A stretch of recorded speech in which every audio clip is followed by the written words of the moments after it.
you ever had Dr. Pepper? No. Rolling? Okay. Is the contact going to be different? Yeah, but that's all right. He's done it before. He shifted before a while when you shifted from person to person, so you saw him turn. Would it be better if she took my place? No, it actually looks interesting. Okay, fine. Okay. All right. I haven't met anybody that can tell me what it was like to go out organizing on the road from one community of strikers to another. Well, what it was like? Yeah, I want you to describe it to me. Well, I just tell people what I thought the benefits would be for belonging to a union, which Albert Cox and John Dean told me they'd get, but they never did get none of them. And, I didn't do that too long. After about 6 months of it, I quit on that one account. They never did fulfill any of their promises. Okay, can we stop for a second? Mm-hmm. Okay, wait, so let me... 54. I'm 34. 34. Right. Yeah. See, the others were just kind of wildcat strikes before then. Naturally. And, they got all the textile plants that was organized to come out on strike. But there was more that wasn't organized than there were that were organized. And, as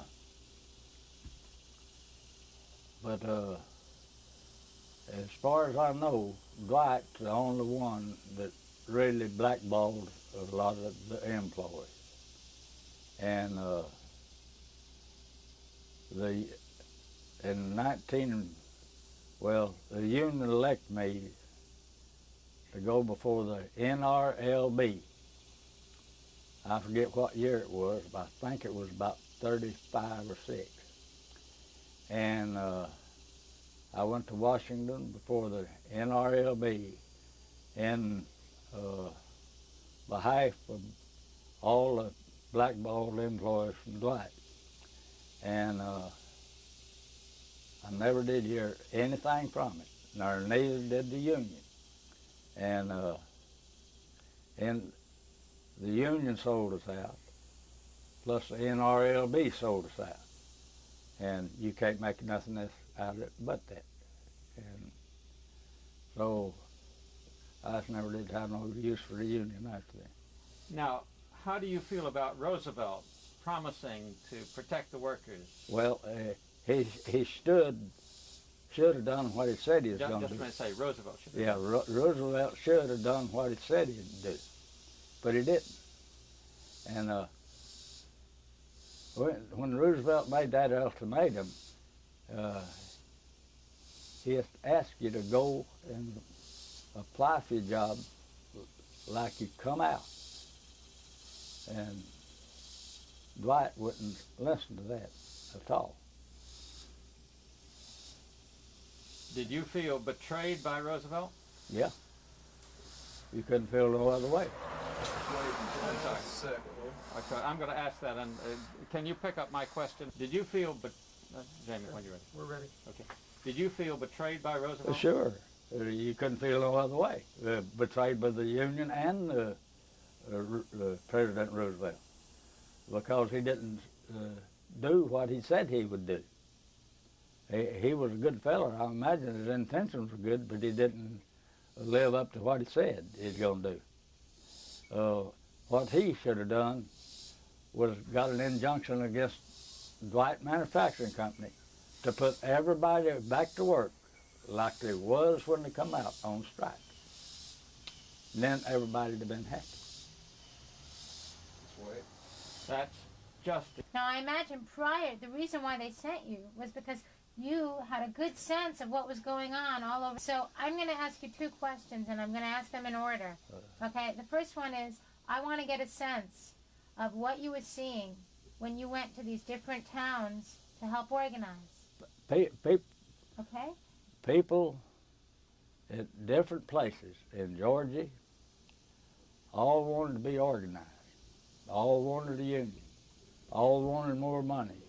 And more so, they wanted to be recognized and treated right instead of driving them like slaves. And but it changed a whole lot after that, but not a whole lot though. And what's your next question? Okay. Now, Okay. what was the name of the man who, I forget his name. was it Monroe? It seemed to me. Monroe Adcock. That's Yeah, right, Monroe Adcock. Monroe Adcock, he was from Huntsville, Alabama. Yeah, no. Now, he went to that convention too. Do you remember him? He was president of the Lincoln Cotton Mill Okay. Now, I want Union. you to, so we'll start again, and I'll say, tell us about Amy, and then use his name. Monroe Adcock was from Huntsville, Alabama. He was the president of Lincoln Cotton Mill Union, and he done quite a bit of traveling for the Union. And one weekend is We got a visitor. Okay, It's so nice Jamie. to talk with you. Okay? Where were we? You're asking about Oh. the You're on your convention. second question. Well, no, we didn't really finish the first one. Could you describe to me, tell me, I went, in fact, you had once told me, you went to LaGrange, you went to Tryon, Georgia, you went to Hogansville.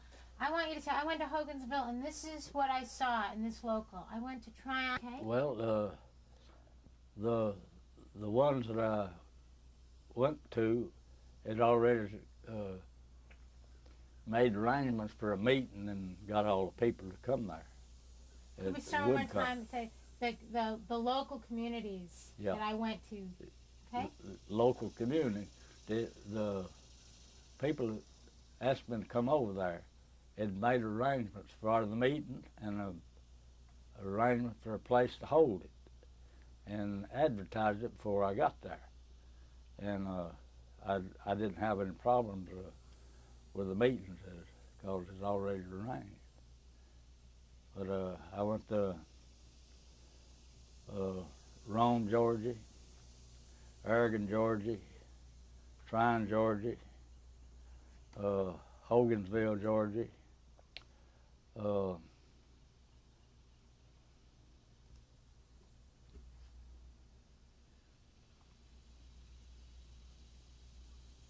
and I went to that little mill in Chattanooga, Tennessee twice, where Monroe Adcock got shot at.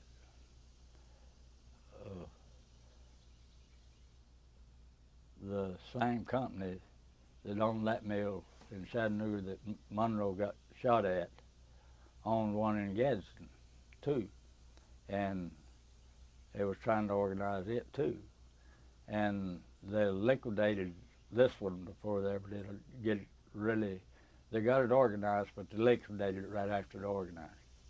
Now, you said you went to the convention in New York City. Yeah. Could you tell us about that, and did you remember Adcock being there as well? Yeah. Tell us about that. Well, let's see, there was, Just tell when it was, and then you went. I'm pretty sure that was in 34. And It was in August 34. yeah, August of 34. Albert Cox was the international representative. He and I drove up in international car, and Monroe Adcock and somebody from Dallas Mills and somebody from Merrimack Mills and somebody from Low Mill, they came up there together, and I think they came in Mr. Adcock's car. They came in somebody's car anyway. And that's where I led the horse in the hotel lobby with a bunch of grapes. Tell us about that meeting. Well, we didn't accomplish anything. It's just, I think the International just wanted to make people feel good, and didn't help anybody, didn't inform us any good things was going to happen, and it was just organized to report what they had done and what they thought would be done. But we can stop just a minute. Georgia had come out on strike. Well, now, in August of '34, they hadn't come out yet. No, August 14th. They didn't come out until early September. yeah, right. Now, Vice President. and he called them, and he was warning against the strike, but it was the delegates from Georgia from Alabama who insisted on going on strike. That's right. Well, now, could you go back and tell that? Well, they called this convention in New York City. And Gorman was international vice president of the TWA, which was Textile Workers Union of America. And he didn't want to strike to start with. But the people in Alabama that had been misled, and they wanted everybody to strike. And but that was most of the discussion that was up there in that meeting. But Mr. Gorman was he was a short, stocky fella, and he was the international vice president of TWA. And he was very much against the strike. But the delegates from Alabama pushed them for a strike. Who was among those? Jim Holland from Dwight Manufacturing Company. Adcock, there's two Adcocks, one from Dallas Cotton Mill and one from Lincoln Cotton Mill. And I can't think of the man's name, was over at Sequoia then, but he went, the name was Mayo, but I can't think of his first name. But he went up there, and for Sequoia Mill here, but Chattanooga didn't send nobody. Do you remember a speech that Adcock made? No, I don't. Okay, we have a record of him getting up and telling about getting shot, and he was kind of crippled. He was crippled over a year, about 2 years, before he fully recovered. Now, do you remember a speech made by a man named... Okay. The bell down. Norman Thomas was a socialist president, going to run for president one time, and he did, from a socialist ticket. He run, I think he run against Roosevelt. Did he speak to that convention? Yeah, but I forget what his topic was. He was politicking, I know that. He was promising a lot of things that he couldn't do, just like Roosevelt. If you're not in a position to do this thing or got the backing to do it, you shouldn't promise it, because you got to have the backing to do things that you're going to promise to do. If you don't have the backing to do it, you're not going to accomplish it. How could Roosevelt have gotten that backing? He could have issued an injunction against all of these companies that didn't comply with his Roosevelt's order, and he'd have got every one of them to support back. Now that would have, to enforce that, he would have had to call out the National Guards, maybe. And maybe after he issued that ultimatum, though, maybe he wouldn't have had to call out the National Guard. A company will try you out, and to see you mean what you say, they're anxious to bite then.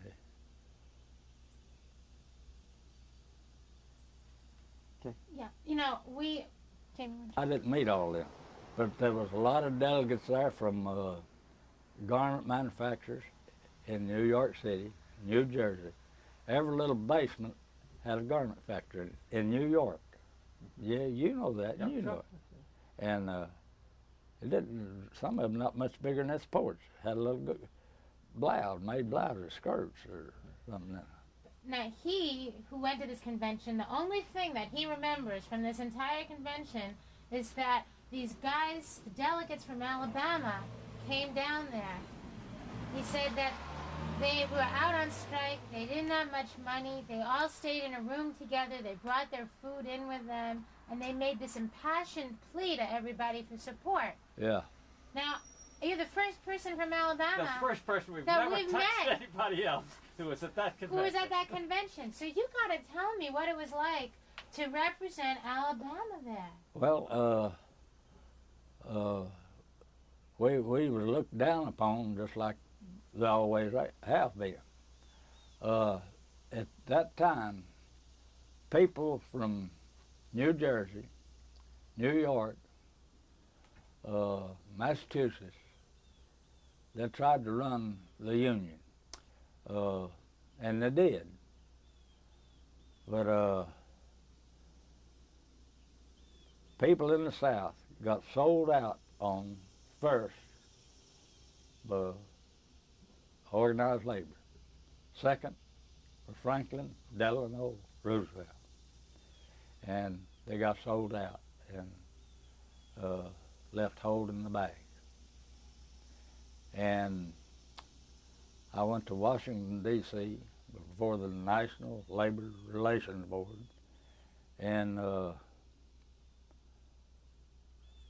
about 90 employees involved in being blackballed. And they had 3 on that committee. I remember names, I don't. But me, the union, or nobody else have ever heard anything else from the NRLB. We were supposed to have got back pay, and everybody got a job back at RLB because they had got people back, jobs in, but they didn't. The Dwight Company bought them out. About 90 of them. Well, take a look at that. Like I said, that's Now, I know I'm on it. okay, well, I'm going to tell you. That's a list. That's a list that lists all those folks. We found that in the National Archives under Dwight Mills. If you want to read any of those out loud and comment on them, we would appreciate any information you could give us. And these people, well, Just first, just describe the document you're holding. What have you got in your hand? this. It's charging discrimination against the Dwight Manufacturing Company in violation of President Roosevelt's orders that all strikers be re-employed. That was President Roosevelt's ultimatum, but the company didn't comply with it.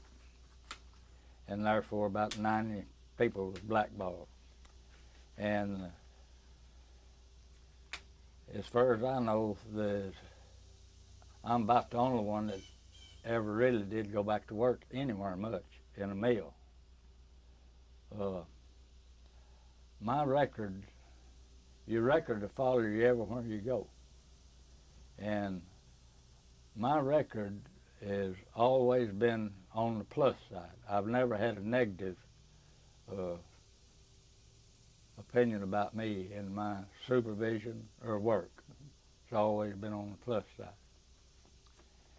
And but I went to Washington for the NRLB. Did you use that document when you were in Washington? Yeah, I had a list of everybody's name. Was that the list? Yeah, I remember Lola Wright and Jesse Smith and W.P. Howard and Barfield, Aubrey Heath, Andy Smith.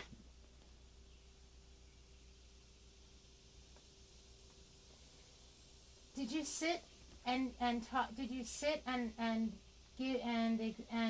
give testimony to the NLRB with this list? With this list. Can you describe that to us and Well, say this list? I gave them all a copy of this list and told them there was all blackball from Dwight Manufacturing Company's employment. And they had went back through the personnel office and applied for a job back. and it was refused by Dwight's personnel office a job. And therefore, we are of the opinion that all employees on this list be fully reinstated with back compensation in the job that they had when they come out on strike. But I never did hear union or me, any of the ones, never did hear anything about it. Find your name on there. Read what it says.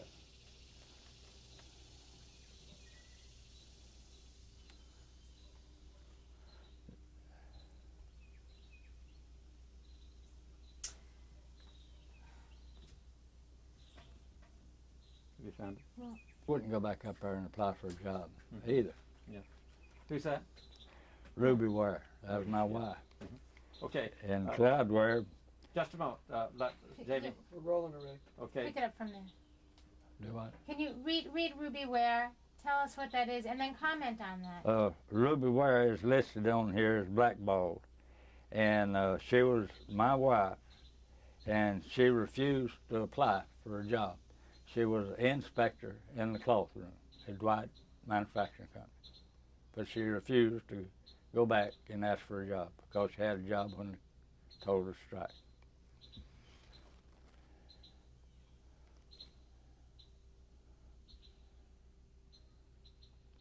Did they give any reason why they blackballed her?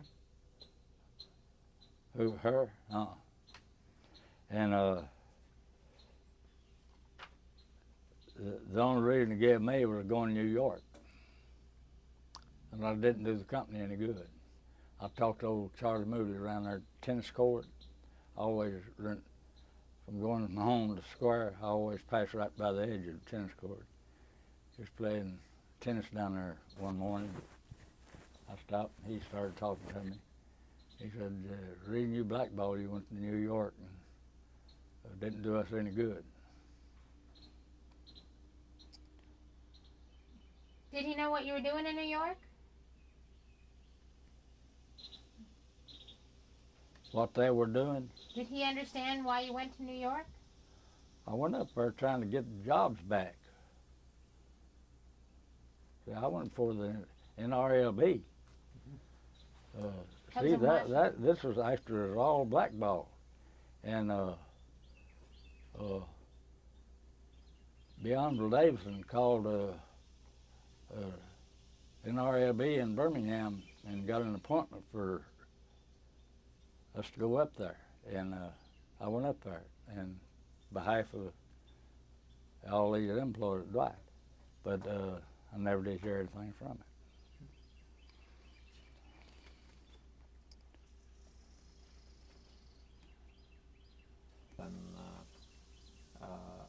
And were there several people in the room?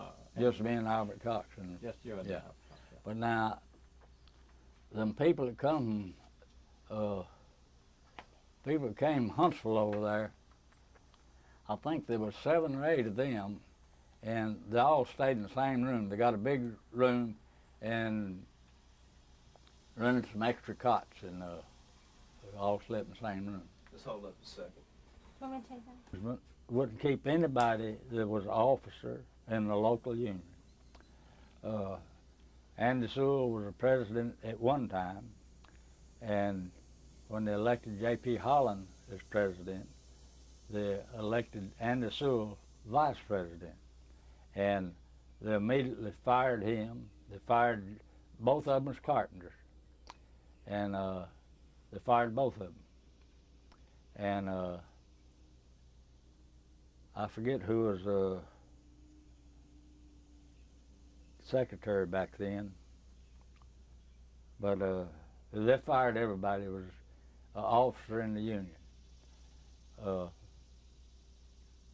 Well, now, they'd openly tell you why they were firing you. Openly? Yeah. Haven't you heard that? now, given that everybody knew that by that time, there had been 2 people fired and so on. Where did these people get the guts to do that? Why did they keep going in the union? That's kindly a $64 question. Most of them just got by on hopes and hoped something better would happen. And they thought, hopes that President Roosevelt's ultimatum that he would get a junction against all manufacturers that refused to employ all that was employed by them when they struck. And but Dwight never did comply with that ultimatum. And so there was about 90 people blackballed. Now, hold it just a moment. That union didn't have anything to do with the local that Albert Cox was on. No, I know that.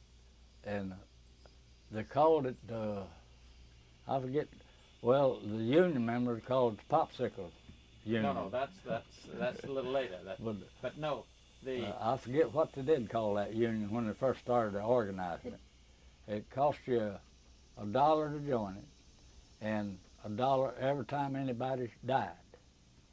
And it was company operated, and but it was cheap insurance as far as insurance is concerned. But that's about all.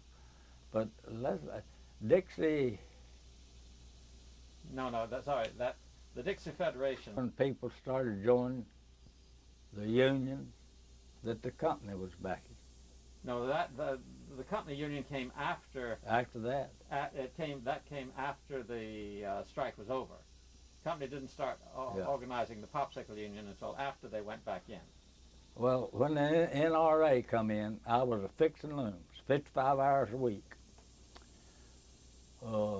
Roosevelt issued the ultimatum.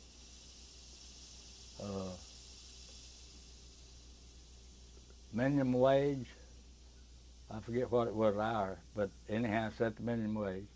That raised us from $16.20 for 55 hours to $20 for 40 hours. And that was the NRA.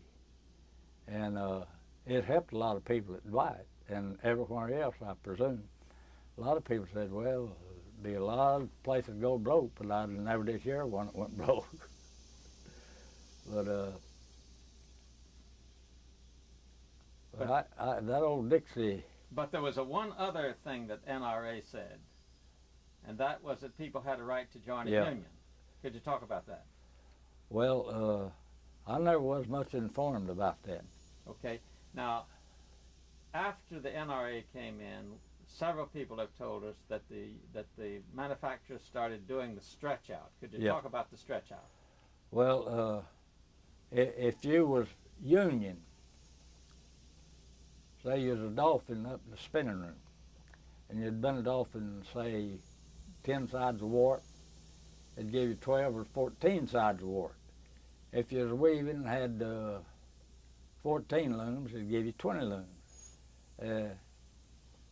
But that's the way there was a buck in the NRA, the company. And they would talk to you openly about firing you. They'd go behind your back.